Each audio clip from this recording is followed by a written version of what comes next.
今集分享一下香港美國運通貴賓室嘅使用體驗。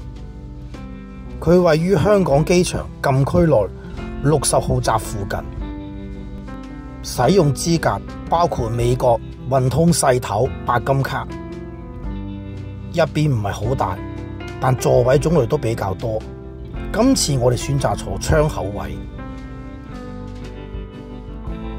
馬上睇下食物，熱盤種類都唔少，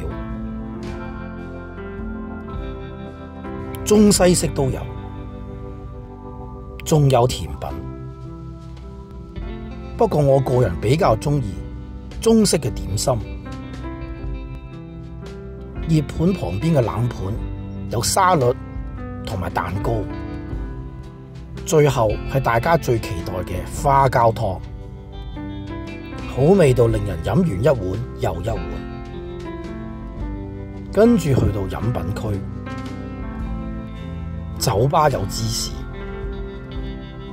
仲有其他助酒小食。我好鍾意呢度嘅酒吧，旁邊仲有盒裝嘅蛋糕，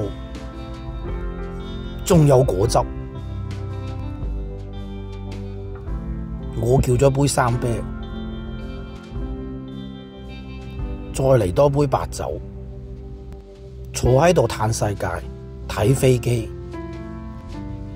係上機前打發時間最好嘅方法。